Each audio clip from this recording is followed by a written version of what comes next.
1991년 8월 29일 간신의 말만 듣는 임금은 머지않아 자신과 나라를 망치고 만다. 그러나 충신의 말에 항상 귀 기울이고 그 말을 옳게 여기는 임금은 자신과 국가를 이끌고 흥하게 한다. 각 개인은 소우주라고 표현되는데 바로 그 안에 악마와 천사가 공존한다. 악마는 끊임없이 부추기고 꼬드기면서 그 우주를 멸망시키려고 한다. 그 악마의 가장 큰 무기이며 동시에 인간이 잘못 말려들었다간 맥을 못 추게 되는 것이 세 가지가 있으니 그것은 분노와 색과 오만이다. 예를 들면 분노의 경우 그가 너를 이렇게 해코지하지 않겠느냐. 그것은 얼마나 너를 무시한 행동이냐. 그래 그걸 보고만 있을 것이냐. 분하지도 않아. 해가며 자꾸 분노의 불길을 돋우려 한다. 니르바나는 불어서 끈다는 뜻이라고 한다. 불꽃이 꺼진 마음의 악마가 그 어떤 불길을 돋우려 해도 그것은 불가능한 일일 것이다. 인간 만사, 그 근원을 또 그 전체적인 모습을 깊이 통찰해 보면 허무와 고통일 뿐이다. 누구나 평화, 기쁨, 만족을 얻으려고 애쓰고 분망이 왔다 갔다 하지만 주위 환경과 타인에 의해 그것을 얻으려 한다면 얻으려는 애씀 그 자체가 고통과 허무의 씨앗이므로 그 결과 또한 허무와 고통일 뿐이다. 자기 스스로 만든 평화, 언제 어떤 환경에 처하더라도 결코 이룰 수 없는 그 평화만이 진정한 평화이다. 그리고 그것을 마음에 지닐 수 있는 오직 한 가지 길은 바른 도의 실천에 있다. 바른 생활, 알뜰하고 충실하게 채워나가는 시간, 그리고 즐겁고 쾌활한 마음을 항상 지닐 수 있다면 이 세상에 더 바랄 것이, 부러울 것이 없다. 1991년 9월 2일 바른 사색가 가고 그에 따른 바른 언행의 실천은 언제 어디서나 안정되고 평화롭고 흔들림 없는 바른 생활을 하는데 커다란 힘을 발휘한다. 혼자 있을 때도 생각과 언행을 바르게 행하는 일이야말로 하루하루를 그리고 더 나아가 일생을 후회 없이 충실하게 사는 지름길이요 아마 유일한 길이 아닐까. 1991년 9월 7일 자기 마음의 상태를 항상 단단히 지키고 감사하고 행여 허점이 있을까 살피며 잘 다스리는 일은 이 세상에서 제일 중요하다. 그 어떤 다른 것을 지키려고 하기에 앞서 자신의 마음을 지켜야 한다. 마음을 잃은 상태에서 다른 그 어떤 것이 가치를 지닐 수 있겠는가? 마음을 잃은 상태에서 다른 그 어떤 것이 가치를 지닐 수 있겠는가? 남의 마음을 상하게 하는 말, 이기적인 행동, 신경질, 중상모략, 오만심, 아첨, 이성에게 건네는 추파, 허풍, 기타 셀 수 없이 많은 그릇이 되고 아름답지 못한 모습들은 모두 마음을 바르게 지키지 못하고 잘 다스리지 못한 결과 그 허점이 드러난 것뿐이다. 항상 평온하고 쾌활한 마음의 상태, 그것은 모두 도가 추구하는 이상적 경지요 니르바나이며 지상의 천국이다. 그러나 문제는 인위적으로 겉만 그리 꾸미는 데 있는 것이 아니라 마음 속에서부터 그렇게 우러나오는 데 있는 마음이다. 그리고 그러한 마음의 상태에 그 어떤 주위 환경이나 다른 사람도 영향을 줄 수 없을 때 진정 의미가 있는 것이다. 그러나 평온함이라는 이 단순한 한마디가 의미하는 그 경지를 얻기 위해 얼마나 많은 수양과 인생 경험과 그리고 깊은 깨달음이 필요한 것일까? 얼마나 굳은 결심과 한결같은 실천이 있어야 하는 것일까?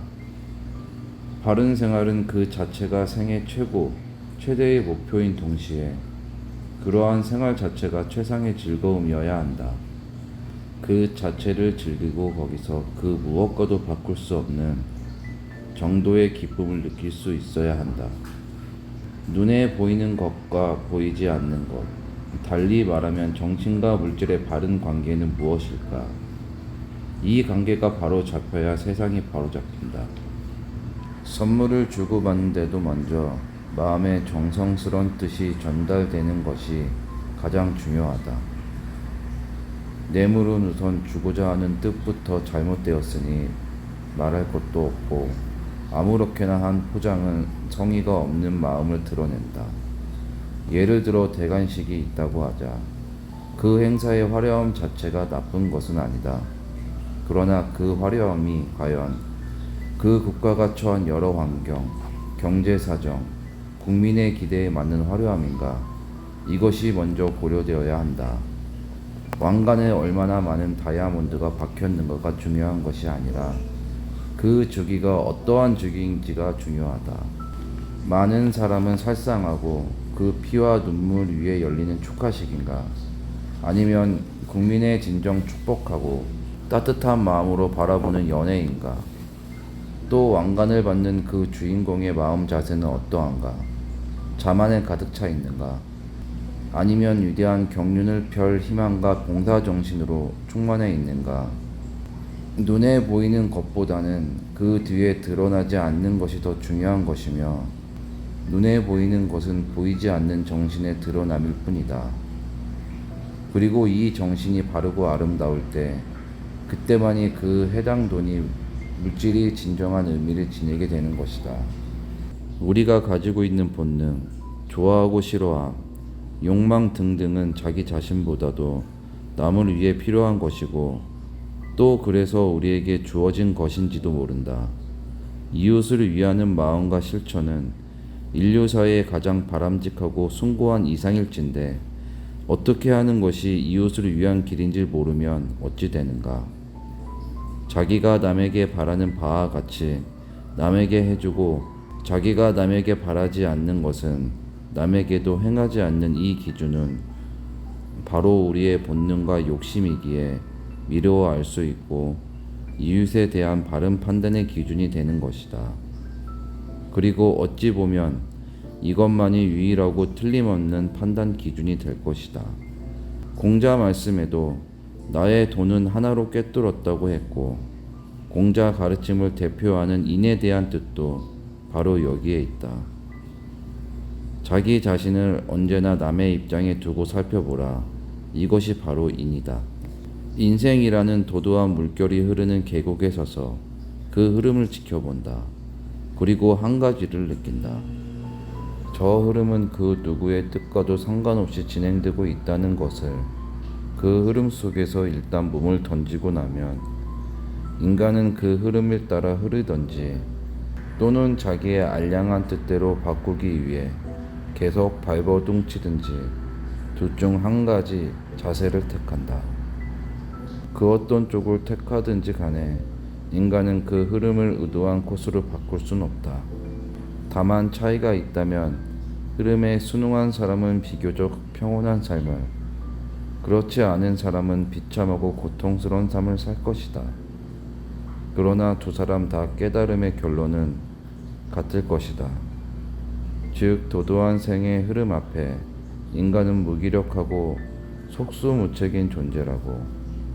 흐름에 순응한 사람은 그것을 알고 살기에 그 무력함을 극복할 수 있을 것이고 그렇지 않은 사람은 일생 발버둥 치고 나서 겨우 그 진리 하나를 깨달을 것이다.